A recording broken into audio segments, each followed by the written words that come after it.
Welcome to this episode of the Are You Listening podcast, brought to you by the good folks at New Amendment. Geo, what's good? How has the last couple of days been on your side? What's up, brother? Everything's been good.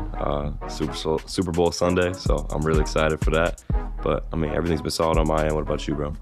Super Bowl Sunday it is. Go Birds, fly, Eagles fly. Really exciting times. Grew up struggling as a Philadelphia sports fan in an Allen Iverson era. Donovan McNabb, Terrell Owens, man. So a couple of years ago, we got our first Super Bowl chip, and it's really nice to have the Birds back in the big game on this fine Sunday as well. So really excited, hoping that they can pull it out against a tough Kansas City Chiefs, Patrick Mahomes-led team. It's going to be a battle of the ages, but I'm confident that the Birds are going to be able to pull through. You got a horse in the race? Nah, man. I mean, you know, I don't really watch football like that, but we hosting today. Me and Big Luke Nathan. You stay hosting, bro. I see you really doing your thing, bro. Yeah, I really love to see that. Yeah, we hosting a party, so we're gonna have a couple people over. Should be a good time, but I'm gonna just it's more a social event for me. I'm not really too worried about the game, to be honest. For sure, man. How has it been building out, each of these bespoke events? And, what have you learned from the first event that you've done compared to, where you guys now are? I mean, man, the events have been great. I mean, first, I'm not doing like an event for the Super Bowl. We're just hosting at the crib. I'm not doing no Super Bowl event. I would have no idea. I don't know nothing about football, man. That would be tough. But, for the events for Night Society, that's been great, bro. I mean, just getting a chance to see all the Rutgers fans and having everybody come through. And, I basically hired a team to help me as well. So they've taken a lot of the weight off my shoulders, which honestly was probably the biggest thing I learned was you can't really do all this by yourself. You need some help. So that's probably the biggest thing.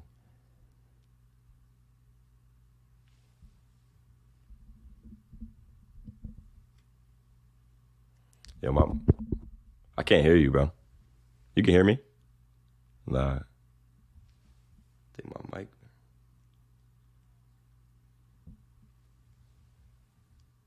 Oh, you're on mute.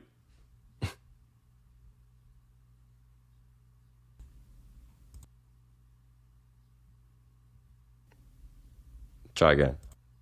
Oh, you just muted it. Now Can you hear me now? Yeah. All right, cool.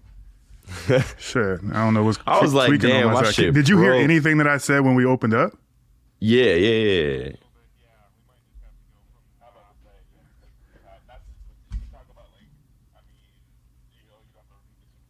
Right. Okay, cool. We'll just start right from the welcome.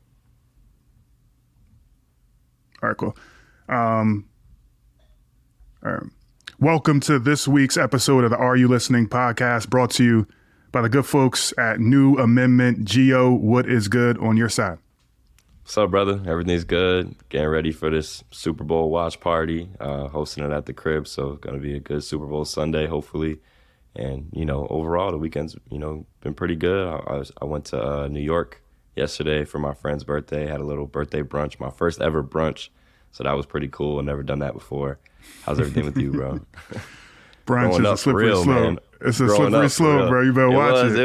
It was a little slippery slope. We did good, though, I think, especially me for being my first one. Didn't go too over the top. So it was that's dope. It's a good time, collective of getting folks in the room and enjoying and celebrating, man. Love a good brunch.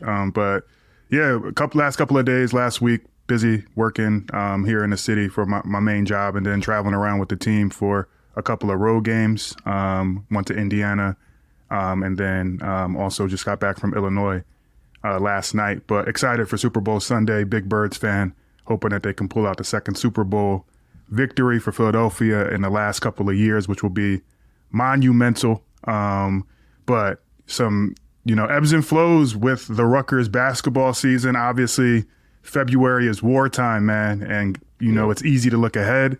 You're at that point where you start to get a little bit fatigued. And you got to take care of business, and it's no tougher conference. I know I don't have to be Captain Obvious here, where you're comparing going into Assembly Hall and then going into State Farm Center on the road against two of the toughest teams historically to play against for RU. So excited to get into that from your perspective as well. So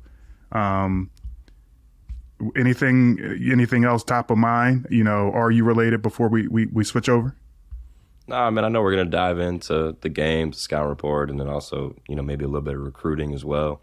But overall, I think these guys are still in a great position, right? We just got to continue to stay the course. It's a long season. They just played two tough teams on the road, two teams that are playing their best basketball right now, too, in Indiana and Illinois. So never going to be easy, but making sure they're not too high, too low. All right, man, let's get into the X's and O's of things.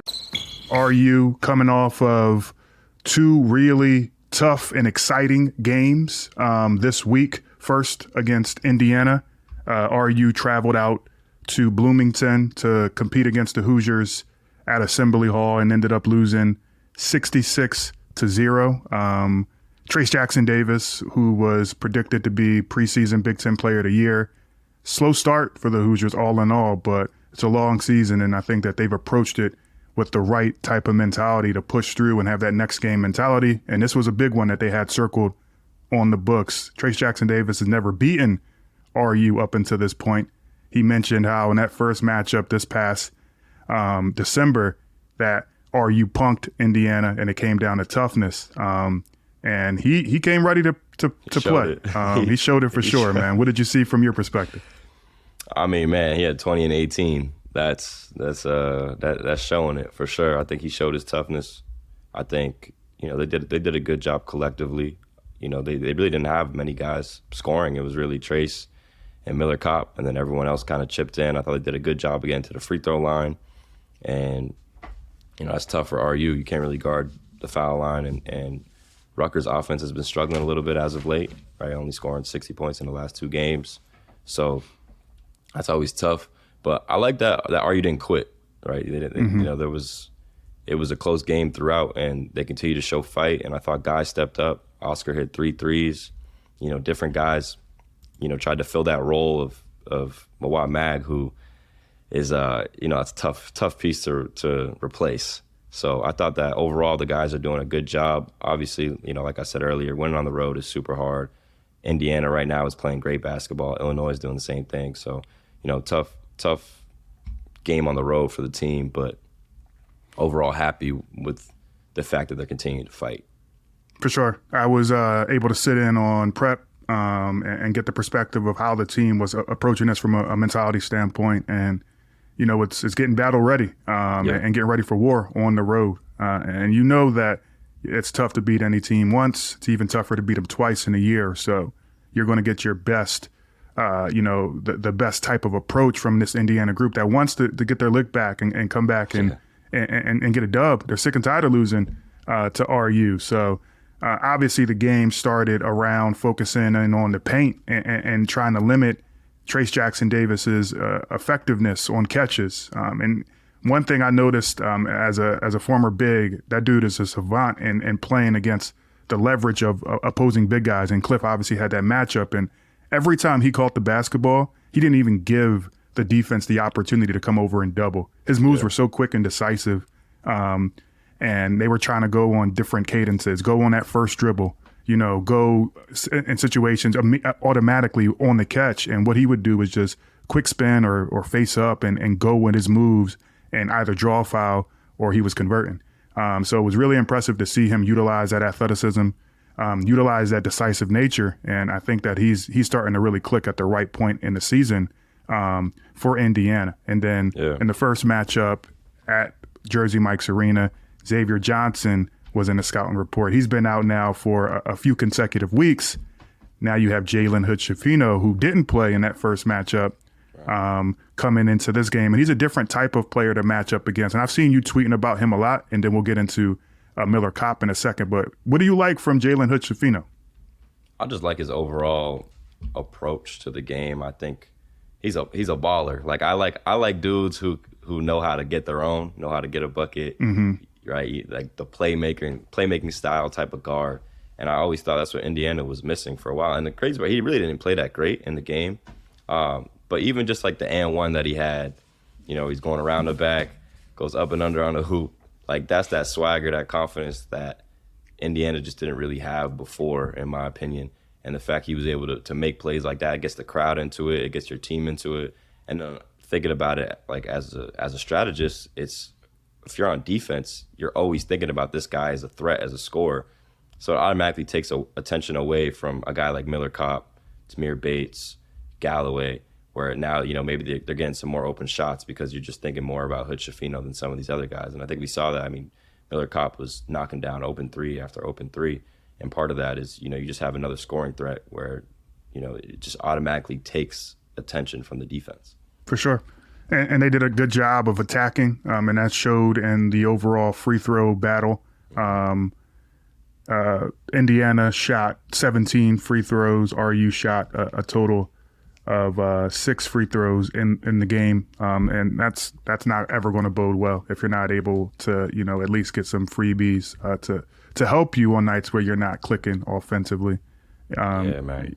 And that is what it is sometimes. And then Miller Kopp, I feel like he really enjoys and thrives matching up against RU. Had a season high in the first matchup, 21 points, and then in this game he really got into his groove early on too, 18 points in total. Yeah, I mean he's a tough cover, man, and especially when you got, like I said, you got a guy like Hood Schifino, you got a guy like Trace. The attention's not on Miller Kopp. It is what it is. He's gonna get the third best defender, the third best guard defender on Rutgers, which is probably the worst defender at that point. You know what I mean? So he's gonna get open shots, and he has the ability to knock those down. You have to remember when he was at Northwestern, he was the first option. Like he was the best player on that team. So he's a guy who's been in the moment. He's a veteran player, and he's gonna take advantage of that every time. Yeah, for sure. For sure, man. And you're not going to win them all. And you got to take what you can from that type of game and then pivot very quickly and start to prepare for an even tougher opponent, in my opinion. And it's not the actual team and the personnel. I think it's one of the toughest venues to walk into at State Farm Center when you go out to play against Coach Underwood. You go out to play against this team that has been dealing with their own adversity. They got a lot of transfer infusion, but they're built, I think, to go the distance when they're hitting at the right spots. Talk about, before we get into the game, some of your instances of playing at Illinois. Any crazy stories? I'll tell you one real quick from my perspective. I sit right on the sideline next to the bench, and our SID, Chris Corso, sits right behind us. Last year was my first time ever going to Illinois. And this guy, Chris, leaves his laptop open. He leaves his laptop open in front of the student section. They go into his laptop and start tweeting stuff from the official Rutgers Basketball Twitter account. It was wild. Way. It was wild. These fans are absolutely nuts. These fans are absolutely nuts.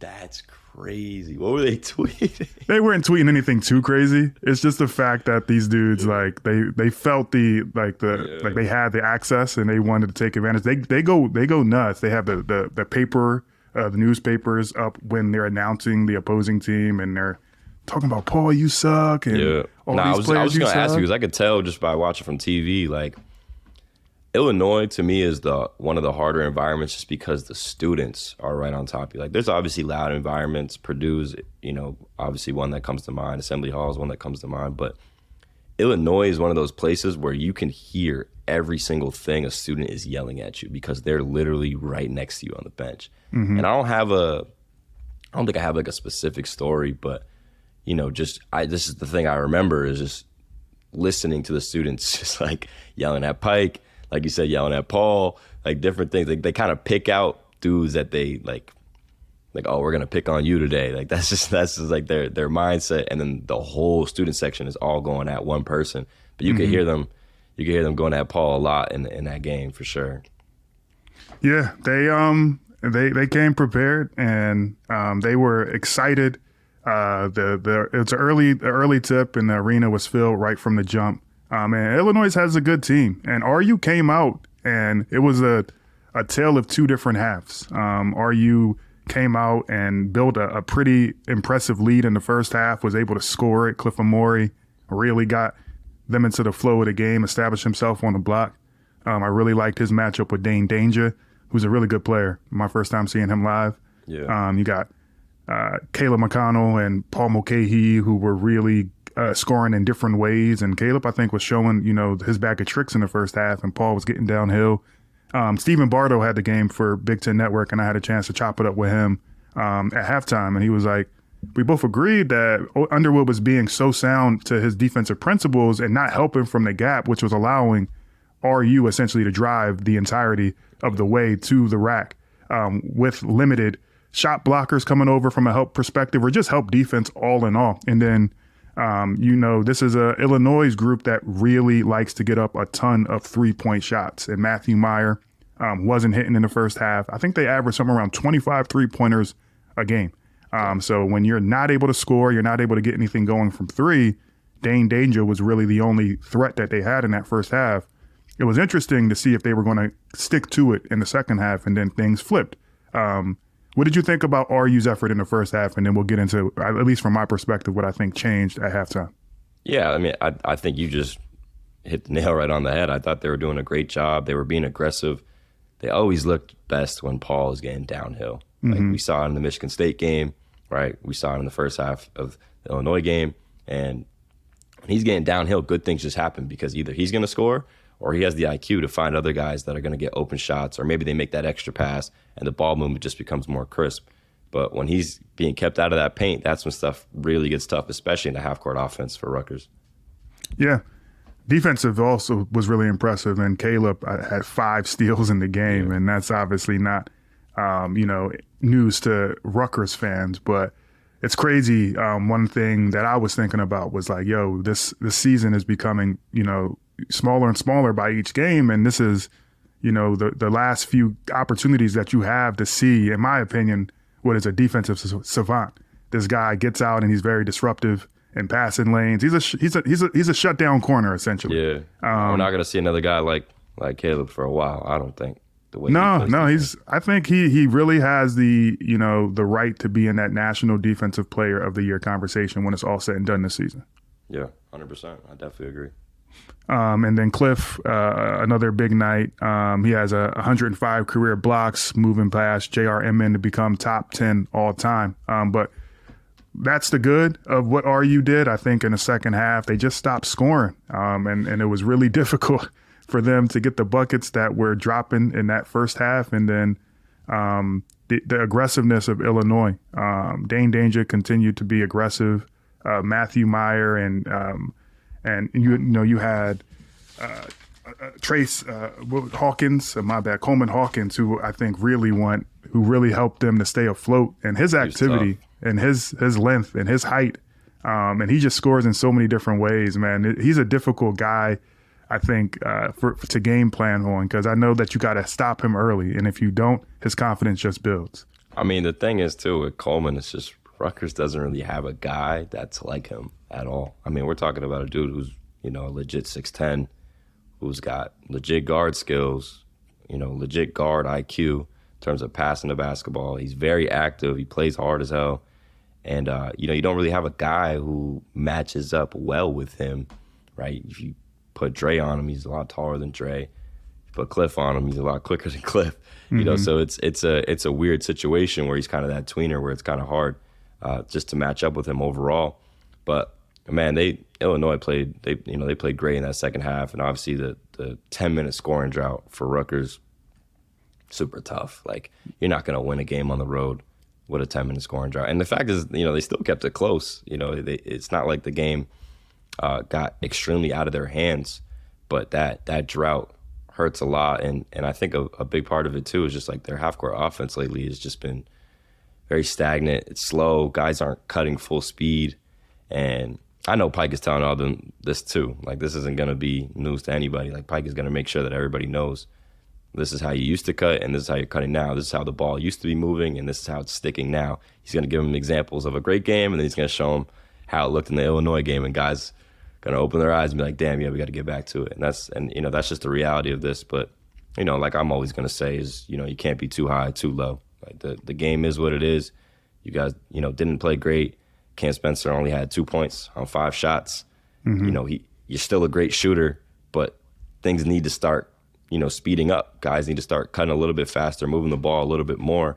Because right now he's taking super hard shots. Like, it's not like the guy's taking way harder shots than he was at the beginning of the year. And that's the way the game goes. Guys are going to adjust. Teams are going to adjust. and now they're guarding you a certain way, you need to be able to bounce back from it and figure out a way to still get open and help your team. To that point about Cam Spencer, obviously, it's easy to look at the stats of somebody that's not playing well offensively and start to think about what they are doing correctly or incorrectly.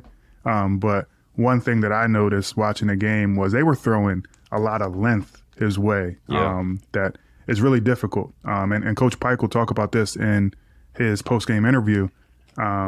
They're game planning for Rutgers, just like Rutgers is game planning for opposing teams as well. And Cam Spencer, they know if he gets going that this is a tough team to guard all in all. So you're going to get Terrence Shannon Jr., you're going to get Hawkins, matched up on him. They were throwing multiple bodies at him, and that's also adding to the level of difficulty in the shot attempts that he's trying to get off, and why I think he was marginalized in that last game. So good coaches come up with ways, I think, to avert that with movement and other opportunities to get, good players open shots. But, credit to the defense as well in helping to limit Cam, because once he starts to get into the flow early in the contest, it's pretty much curtains for opposing teams when they're going up against RU.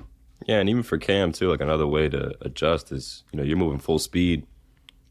Take Terrence Shannon Jr. with you, right? And then now it's all false action. You get Paul going downhill, but it's like you still got to go full speed, get that defense's attention. So now another guy, maybe you get a bucket. And like that's the stuff that they need to start getting into, where it's like everyone is just selfless in that way, where it's like, okay, I know I'm not scoring this play, but I'm still going to go full speed so that our team gets a bucket. And I'm not saying that Cam isn't already thinking like that, but this is just the overall mindset that, Rutgers really needs to start thinking about, because in the half court right now, it's, like I said, it's slow, it's stagnant. There's a lot of dribbling, the ball's sticking. And that's not how it looked at the beginning of the year. I mean, we saw how well they were moving the basketball, right? And it led to great shooting because guys were wide open. Like, dudes were just moving the ball. That's just how it went. And right now, they're not open, and we're seeing some hard shots, some tough misses, and, and that's always going to be tough. And then even in transition, like, I think Dean missed a layup. Caleb missed a layup. I saw when your half court offense is going the way it's going, you got to make those too. You got to take advantage of no self-inflicted wounds. Yep, and obviously this is only one game, so they lost on the road against an Illinois team that's going to be ranked tomorrow.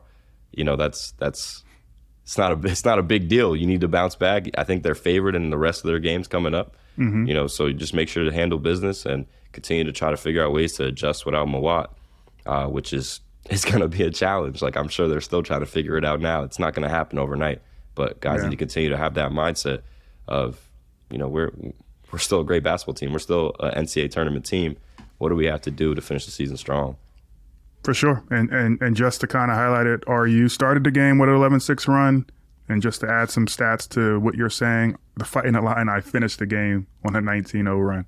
And, it is what it is at that point. Yeah. And Rutgers held Illinois 6 points below their season average at 69 in total. And, they've done that to 23 out of 25 opponents this year. But the craziest statistic, and I would love to ask a follow-up question to this point, RU is yet to win a Big Ten game this season when allowing the opposing team more than 65 points.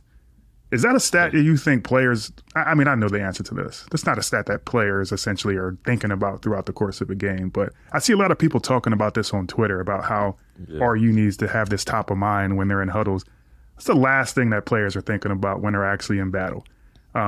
So how do you think that coaches are trying to make sure that they are monitoring where opposing teams are throughout the course of a game without being as blatant and as obvious as, this team is over 65 points now, so we're not going to win this contest? Right. I mean, I think it's a good starting block for Coach Peichel to mention, and he's definitely done it before. If you hold them under 65, we're going to win the game. And, he used to say that to us all the time whenever the first thought that comes to mind is Iowa.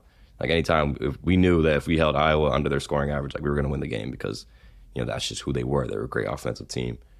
As a player, I would never, you're right. I would never look at the scoreboard and be like, damn, like they're about to hit 65. Like it's over. You never really think like that, but it's a good starting block because then it just gets you thinking about defense, which is obviously super important. You need to start thinking about the scouting report. How do we limit this guy to touches, and how do we limit, this guy from scoring a certain amount?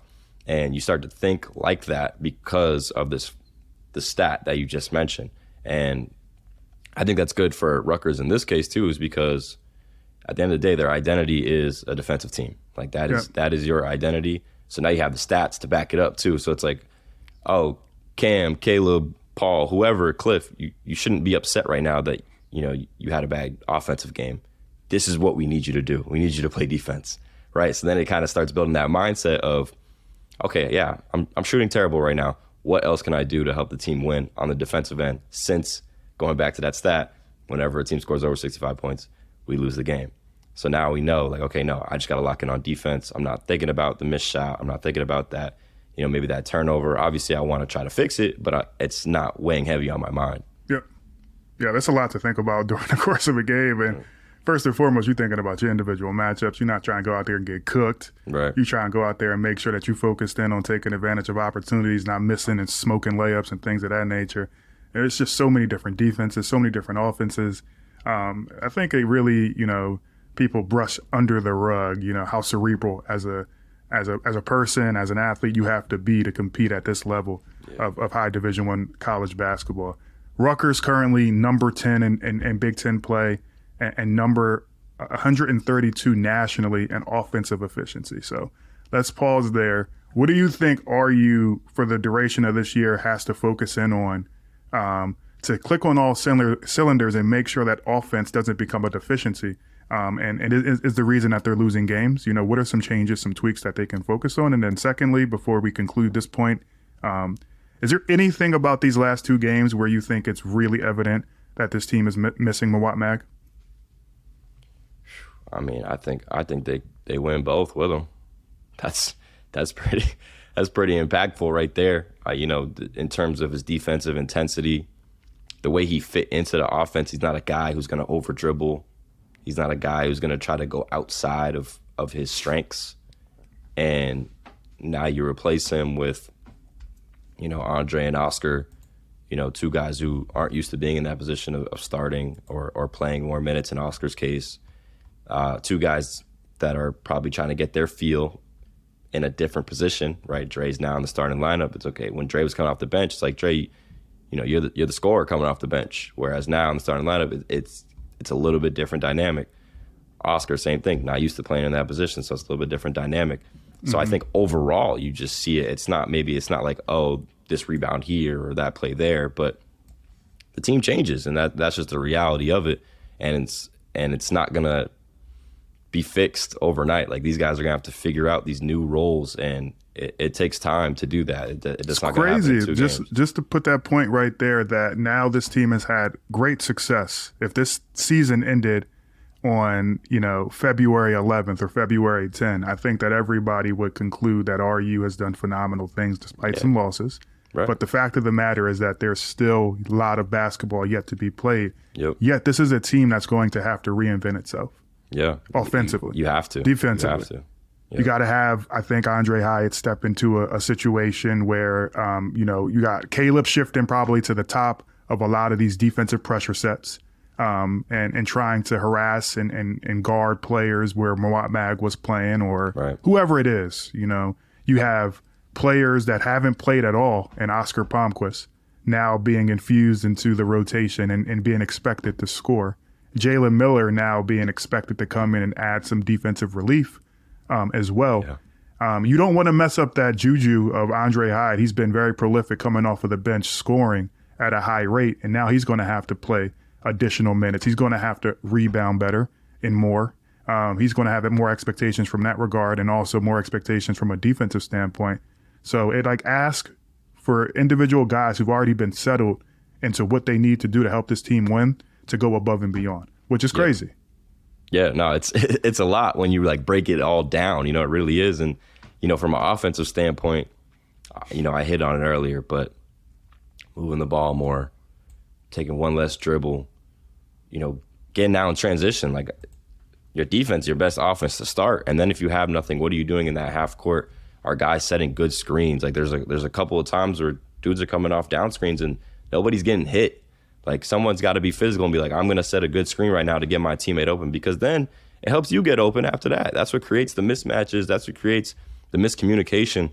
And it's easy in February to be tired. Like it's easy to be like, oh man, I think I'm just gonna miss that screen this time, or I'm just gonna jog. I'm still gonna get the ball because the defender, he's tired too. But it's like, at a certain point, you got to have that urgency, and you need someone reminding you, like, we need to go full speed. And sometimes all it takes is 2 losses on the road to kind of like to wake you back up. And that's happened to me plenty of times too. There's been times like, damn, I'm tired. Like, it is February, and I think we'll be all right if I move at this speed instead of full speed. And the reality is, it's not true. That's what leads to those little losing streaks, and especially in the Big Ten. I mean, top to bottom, every team is competing every single night. So if you're not going full speed, if you're not bringing it, offense is gonna lack. It's just the truth. And like I said, I think Coach Pike is gonna do a great job of showing them the clips of when they're not going full speed, showing them the clips of when they're not setting a screen, of when they're not moving the ball, of when they're taking those extra dribbles when they don't need to. Because I've seen him do it to me, to Ron, to Paul, to Caleb. I've seen him do it already for 5 years. So I already know how it's gonna go in that locker room. Yeah, man. And to conclude this, everybody relax, man, because I just see people bugging out on Twitter. No, Twitter's crazy right now. Acting like the season is over, and you're going to lose games, and you're going to lose 2 consecutive games. And this is Indiana and Illinois that you're talking about. So great basketball teams. Great basketball teams, great coaches, great players at the end of the day. And you got some really winnable games on the horizon. And Ken Pom has RU projected to win your next 6 games. Obviously, those are all chatter. That's noise, and those are stats and analytics that people can sink their teeth into. But, more often than not, those stats actually come to fruition. So you mix in Steve Peichel and his ability to get his teams prepared, the fact that they hate to lose, bro. And you know that. Yeah, exactly. This is going to be, I think, the perfect revitalizer at the right point in the season for this team. All right, man.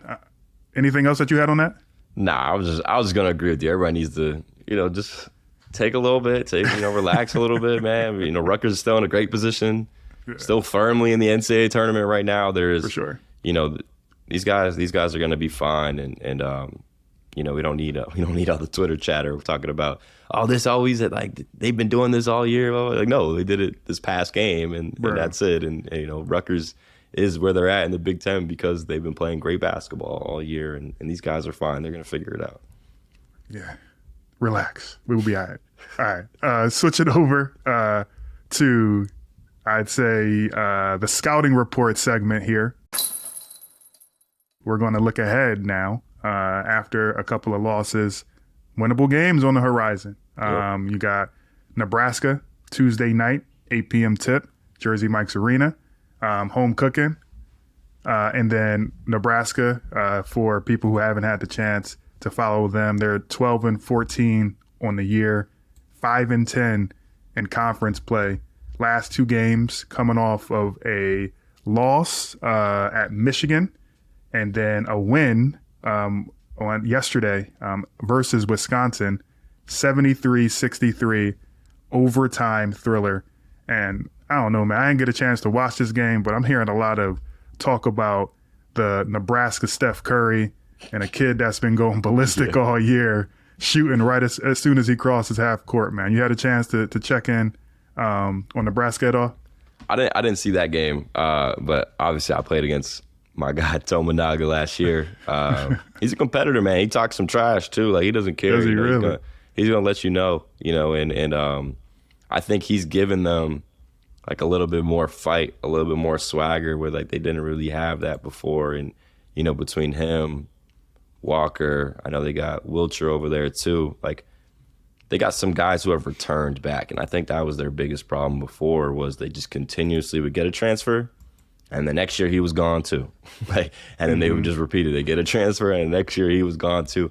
And this year they've got some guys who are returning. So that builds leadership, that builds more culture. You got guys who know your scheme, know what you're trying to do, know what it takes to win in the Big Ten. It's always hard to transfer in to the Big Ten, and you have no idea what to expect, how the basketball is played, because it is a little bit different than most of the other country, and and it is hard arenas to play at, and there are just certain things that you just don't understand. Even just little things like knowing the referees. Like, by year So four, important. year So three, year important. 4 for me, it's so important. Year 3, year 4 for me, knowing the referees helped me get more calls. It helped me be able to communicate and you know, certain things like that just not everyone thinks about. So I think they are starting to get that, and they're just better this year too. I mean, I think they're 5-10 right now.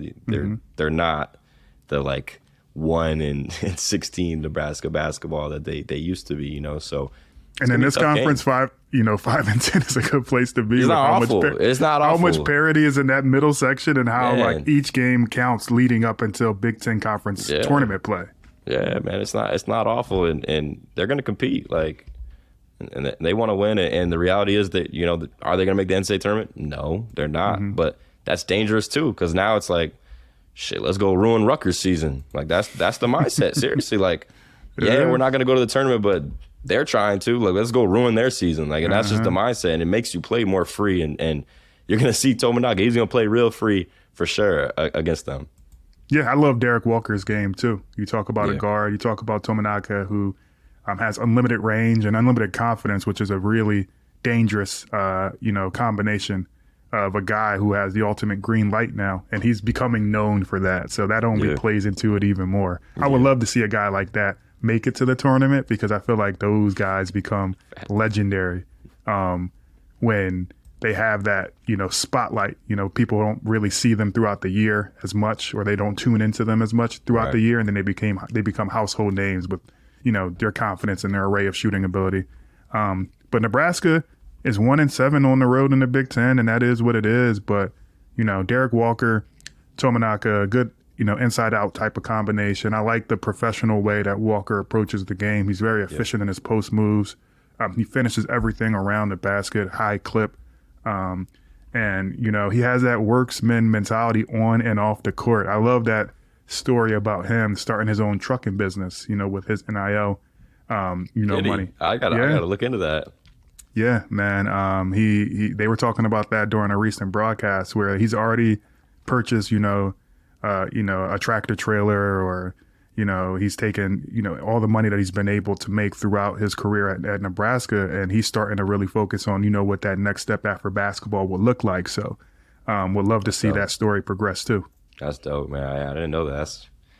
Hey, man, kudos to him. And he's a great basketball player too. He's you giving us competed fits. against him a He's bunch. giving us fits, and, in the games against them for sure. And again, like, we've said it before on this pod, but he's the type of big that sometimes Cliff struggles with a little bit. They're not the most athletic. They're not the tallest. But they're smart basketball players, and that those guys are always hard to guard in the post, not just for Cliff, but for any big man. Yeah, the angles, exactly. So you don't got to jump out the building to be effective as a big, or as any player, to be honest. But he really works on his craft. You can tell he can finish in an array of different ways, and then it's all about positioning. So he does that very well. What do you think will be the outcome Tuesday night, RU versus Nebraska? I think we see a Rutgers defensive lockdown. I do. I think them being back at home is going to feel really good in terms of the shots, getting some 3-pointers. As good as Tominaga is on offense, he's a terrible defender, right? Nebraska doesn't have the best defense.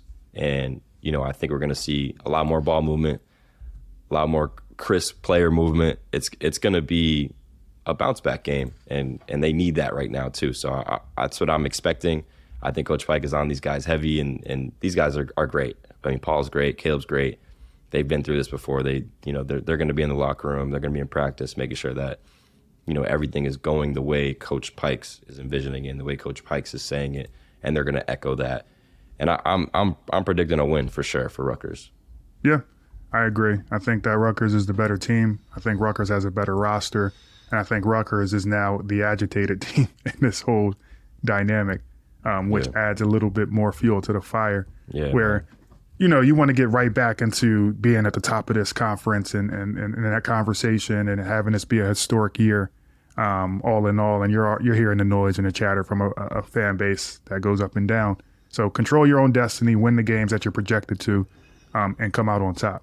And I think that's a really good transition over into the game right after that, which will be Rutgers versus Wisconsin at the Kohl Center. In Madison. That's slated for February 18th, which is a Saturday. Early tip, man, 11 a.m. Those are interesting, but you got interesting. You got a Wisconsin Badgers group that's 14-10 overall, 6-8 in play, but can't count out, a historical group that has a program built around, excellence and sustainability, despite the losses. So have you had a chance to check out Wisconsin at all this year? I have a little bit early in the year. I love Hepburn. He's one of my favorite players. I got a chance to meet him this past year. Obviously we met on the court before that, but got a chance to talk to him off the court in Atlanta at the NIL Summit. And just a good, confident dude. He told me off rip in Atlanta he was coming different this year. He's been a little up and down this season, but I like his confidence and I like his game. Is Tyler Wall back? Is he back now? That's a good question. I haven't, truth be told, had a chance to check in. Check that out, man, because he's a problem. He is a problem, man. Like, he is hard to guard. So seeing him, Hepburn, they got a really good freshman as well. So I like their team. I like their team, and they're going to play a certain style of basketball. The Wisconsin style of basketball is different than a lot of these other teams. It's going to be boring. Everyone's going to post up. No, seriously, every single guy is going to post you up. It's going to be boring basketball. Wisconsin is a boring place to play. I always hated it. Like, it's not like super loud. It's everyone's kind of sitting down and clapping. No one's like standing. It's a strange environment. But I think Rutgers has what it takes to win that game as well. Wisconsin's been, like I said, up and down this year, and I like the way that we match up with them. Yeah, I agree. I remember that was a real big win last season. RU went into Madison, and obviously they were a different team with NBA talent in the backcourt as well. So a little bit of a recalibration and a reinvention for Wisconsin all in all. And it looks like Tyler Wall is back. He played freaking 40 minutes against Nebraska. Yeah. Jesus, what the hell? 42 the game before. Penn State, he had 16 points, 6 against Nebraska. So they did a really good job of keying in on him. So he's a good player, man. You talk about angles, and you talk about not being the most athletic dude out on the court. He's a walking testament to that. So I think too. Talk about a talker. I see that. Nah, yeah, I see that. And although he might not be him and Paul gonna go at it. All right. Although he might not be the same Tyler Wall expected coming into the season, especially pre-injury, or at 100%, you got to treat him as a threat. Yeah. And you got to treat Hepburn as a threat. And you got to treat any team that you're walking into their home court arena, as, you're going to get their best that they have for you. And they're in the same mentality that you were talking about Nebraska. They're not trying to lose to anybody. Man. At the end of the day. Yep. And even after those last 2 losses for RU, still the number 1 team in defensive efficiency in the Big Ten and number 2 nationally at the end of the day. So defense isn't the issue. All in all, obviously there's some things that they can improve upon, and without Mawat Mag, they're still trying to find themselves and reinvent themselves. But I do think the offense is going to be crucial. So anything else that you had in regards to the scouting report before we transition over?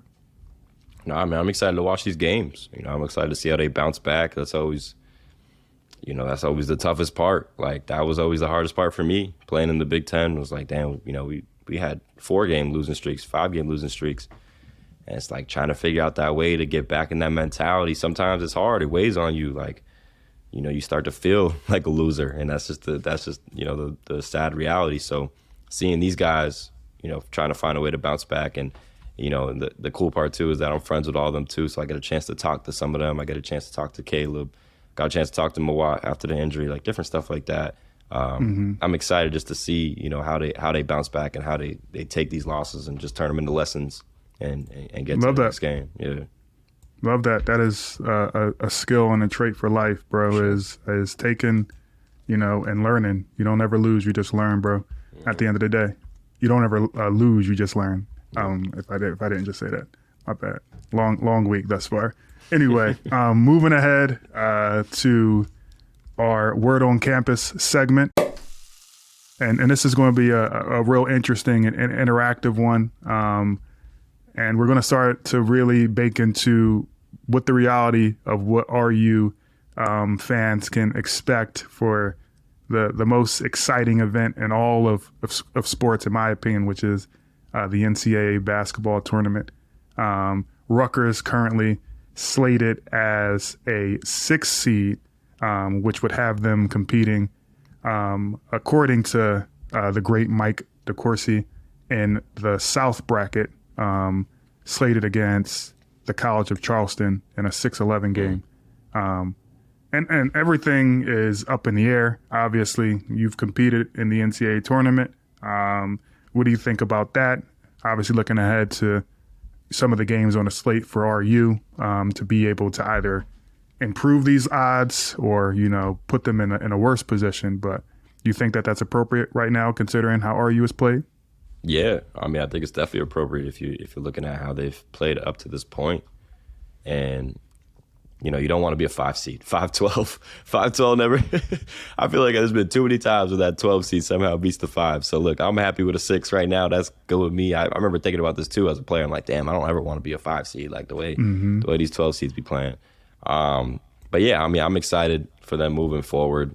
These guys have been playing great. I think a 6 seed is perfect where they're at, and it's a lot better than my teams ever did. So I'm excited for it, and I think everyone else should be too.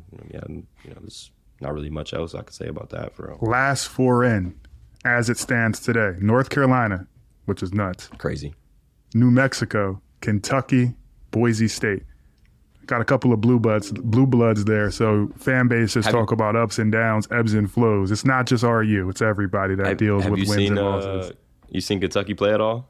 Or not? I haven't had a chance to really circle in on them. What you think of them? I mean, it's same old thing. A lot of talent, obviously. A lot of talent, but they're going through, what most teams go through, and it's just about how you navigate it. And they lost. I'm not blanking on his name right now. The dude that transferred from Iowa. Damn, I don't know why I'm blanking on his name, but they lost a key shooter for them. And that really hurt their offense because he just did a great job of spacing the floor. CJ Frederick, I don't know why I was spacing on his name, but they lost Frederick for a little bit, and that really hurt their offense in terms of just spacing. Especially with a guy like Shigwe. If you don't got Frederick on the same side as him, it's like, okay, well now we can just go double. But obviously with Frederick there, you can just kick it back out and you got an open 3. So a lot of things changed for them, and he's back now, but just. Still a lot of ups and downs. The team's still trying to figure themselves out, and that's never a recipe for success in February. Like, you got to know who you are, who you're going to, what your team is all about by this time of the year, and they just haven't really figured that out yet. So those were the first 4 out, or last 4 in. First 4 out. Right. Texas A&M, Oregon, Arizona, and for a little bit of dramatic effect here, Wisconsin. So you got a team that's right there chomping at the bit next Saturday for RU. We didn't really discuss that desperation. You think that that's in the back of their mind in regards to them trying to control their own destiny too? Yeah, man, definitely. I mean, if I'm Wisconsin and I see that we're potentially we're on a bubble right now. You know what I'm saying? We need every win we could get. RU has been here before on the bubble. Last season, your last year, it literally came down to the last extra effort to kind of really solidify that you guys were in. Right. What is that like in the locker room? Man, I mean, you're just thinking look, we need every game we need to win. That's just the mindset. There is no possible way that we can lose this game. That is, and when every guy truly has that mindset, you find a way to win. You do, really do. And we've been in that situation, multiple times where we didn't handle our business early in the year and we kind of had our backs against the wall, and it was like, okay, it's either we win or we're not gonna make the NCAA tournament. And that is the reality. And here's the stats, and here are the people who are saying that if they do not win this game, they are not gonna make the NCAA tournament. It's like, okay, well then what are we gonna do? And I'm sure Wisconsin is probably saying the same thing. It's like, okay, this is where we're at right now. We're on the outside looking in, but we're right there. This is what we need to do. And Rutgers is one of those teams where I think it's probably going to be a quad 1 game for them. It's okay, that's a big resume booster. How do we find a way to beat this Rutgers team? And that's the reality of the situation that, a lot of these teams mid-February, early March are starting to face, where it's like, it's big urgency time right now. Backs against the wall. We got to figure out a way to get this game. It is. It's don't say hello when it's time to say goodbye, bro. It's like ultimately that point in the season where you should have took care of your business and you start to try to get your act in order too late in the year. Sometimes you get left on the outside of things, looking in, wishing that you did things in retrospect, when you had the power and control to kind of dictate your own destiny. Yeah, Next four after that. It's an awful position to be in. It's terrible. It's a terrible position to be in. To go play in the NIT after all, blood, sweat, and tears. Yeah, I can only imagine. Yeah, Next four out after that. At least we never got in that position. At least we figured it out. I know. Yeah, for sure. You've always been invited throughout your career to the big dance. Next four out right after that: Mississippi State, Wake Forest, Seton Hall. Obviously, want to see as many teams from Jersey make it, but if they don't make it, so sad. And then Michigan, ultimately too, and that's another team that's on the horizon for RU. And then another conference breakdown. Supposed to be a down year for the Big Ten. All in all, I'm hearing all the noise about, this is a weak year for the conference. And relatively speaking, when you're talking about how many teams typically make it from the Big Ten, on average over the last couple of years, it's been as high as 12 to, I don't know, however many teams that actually are able to get in. But this year, Big Ten slated to get 8, Big 12 slated to get 8, ACC 7, SEC 6, Big East 5, Mountain West 4, and then so on and so forth at the end of the year. I think 8 is shooting too low. Big Ten has the ability to get a couple other teams in, or do you just think that there's too much parity and teams beating up on one another in February, where that is an appropriate stat to expect from this conference in regards to having 8 teams make the NCAA tournament? I mean, so first off, I'll never claim to be a bracketologist, so that's, nor am I. Yeah, right. That's probably the first thing that I'm just I don't know how these dudes be doing it. So many numbers. I'm just gonna give my opinion and kind of move on. But no, I think 8 is a good. I think 8 is a good number, bro. Like, you think about, everything nationally. I mean, when is the last time we've seen 11 teams, 10 teams? It just doesn't really happen. So I see 8 being a good number. That's usually where the Big Ten is at, right around that 7, 8 number of teams that get in. And with the parity going on, it's like that back against the wall mindset. That's usually where that little bit of space gets created, and then there is a team that's a couple games under 500. There is a team that's right at 500, and the other ones kind of separated themselves a little bit. So I think we're going to see that too, these next couple weeks. We're going to be exciting nonetheless. And I think that's a really good opportunity to pivot away from what is now, what's on the horizon for this exact team, to another topic that I know we have been really keen on kind of bringing and incorporating into the pod, at a place where we're being respectful and sensitive to obviously what the program is doing. These are just our opinions and our way of kind of playing tennis and going back and forth about the recruiting activity around the Rutgers basketball program and just the Big Ten all in all. And coming from a perspective where RU for many years wasn't, at the forefront and was slated to be at the bottom of the Big Ten Conference. And now there's been a resurgence over the last 5, 6 years, 7 years as Steve Peichel really gets ramped up into the program. And now they're in contention for 5- and 4-star players consistently. Yeah. And, we could talk about the guys who've already signed their letters of intent to come, the Gavin Griffiths of the world, and, at a high level, some of the guys who've been committed. But how does it feel as, somebody, and I'll speak about it as a former player too, to see that now RU's being mentioned with the likes of Duke and Kentucky, with, some of these players that are really heavily considering going to compete for 4 years or however many years that they end up playing in Piscataway, New Jersey at Jersey Mike's Arena. Man, it's crazy. I mean, number one, just like thinking back to where we were at, like where we were just at a couple of years ago, it's beautiful to see that, Coach Peichel's vision just coming to fruition. He's said this from the start, that Rutgers was not going to be the doormat and that Rutgers was going to excel in the Big Ten, and Rutgers was going to be great. And he's done it already without, a ton of 5 stars without any 4 stars. He's already started that, and people are taking notice. Players are taking notice.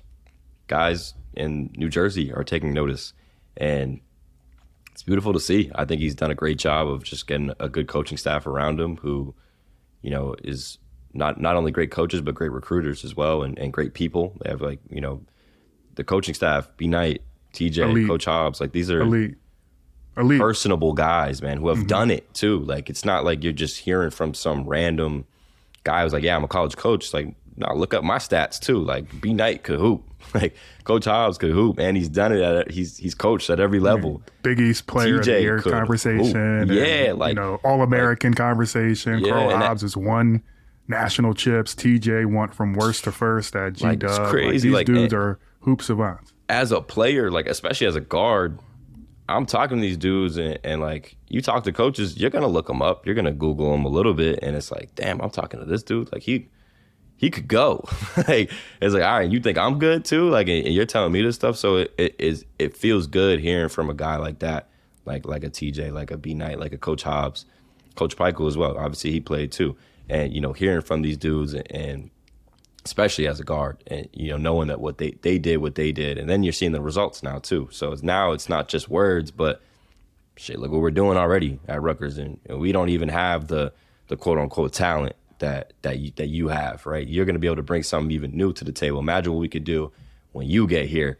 And guys are believing that, and they're seeing that. And then on top of that, the guys that they've already brought in, the players, I mean, they just show love. Like, I'd always make sure whenever we had a recruit coming in, like, I'm going to make sure to take care of him. I'm going to make sure that, this guy's having a great time. It wasn't no Tyler Hansborough, John Wall situation going on, right? Where like Tyler Hansborough was like, nah, I don't talk to recruits. Like, that's not. I'm the All-American. Get out of my face. Yeah, boy. like, it wasn't that type of situation going on. And Ron was the same way, right? Ron was gonna, be personal with every dude. We're gonna make sure to take him out. We're gonna make sure, like, whatever you want to do, like, we're gonna try our best to do it, so you can see what it's about, like what the family's about. And I think that the guys are still doing that now to this day. I mean, when Ace Bailey committed in that locker room, we all saw the video. Of him. Not only was Pike jumping around, but you saw Caleb McConnell, who is not going to be his teammate, hugging him and rubbing his head and like happy for him. And it's like, that's the type of environment, that's the type of culture that's been created at Rutgers, and these 5-star guys are seeing it now. He talked about it before this season. He coined it and termed it as the knighthood.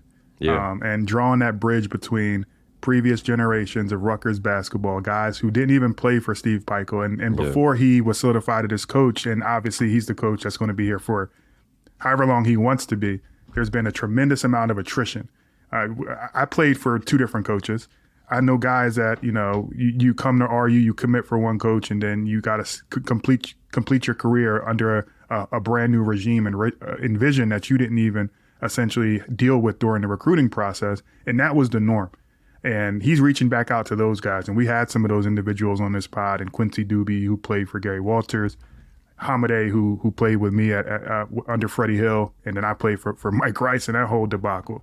And that was the norm. Yeah. Now you have these guys who not only are they coming in and they're doing it the right way, they're basketball savants. And I've had like I would call it or equate it to like a graduate school experience of being able to sit in on their film sessions and learn basketball the right way, the winning way, and see exactly, not only are they good recruiters, good people, good family dudes off the court, but they know how to hoop and they know how to teach the game. Yeah. And there's a reason that the product has been so good over the last couple of seasons from a defensive perspective is the tutelage. You're learning from championship pedigree, guys who have won at the highest levels at the end of the day.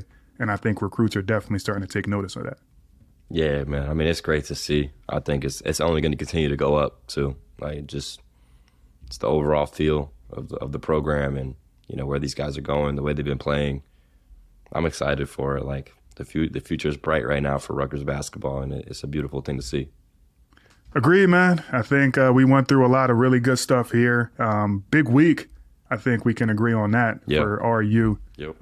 Bounce back for sure. But they got the dudes to be able to do it. Definitely miss Mwat Mag and his influence, but this is a time where this team's going to have to rally around that injury and figure out ways to continue to win despite, losing a lot of productivity in a bunch of different ways. But winnable games against Nebraska and Wisconsin. I think they'll go 2-0 this week. And maybe we can do a little bit of collab action with the Wisconsin pod team before or after that game. Jordan and his crew, they talk a lot of shit. So we can see exactly who comes out on top after that game. Yeah, for sure, man. That would be fun. I love the trash talking too. So I would enjoy that. Absolutely, bro. But good episode, man. Looking forward to having you guys join us after these next 2 games on the next episode of the Are You Listening podcast, brought to you by New Amendment. Appreciate you guys tuning in. Have a great week and go Birds in the Super Bowl. Beyond the Big Ten is a network of podcasts that aims to be your go-to resource for all things Big Ten. We cover the entire conference with shows hosted by ex-players and athletic alumni, aiming to be your go-to source of information and entertainment for your favorite team. Hosted by ex-Big Ten players, media, and insiders, our podcasts are focused on giving diehard fans and those alums an inside scoop about the teams and people that make the Big Ten Conference one of the most watched and most talked about conferences in sports. We're excited to talk Big Ten basketball with you wherever you may be. Subscribe now.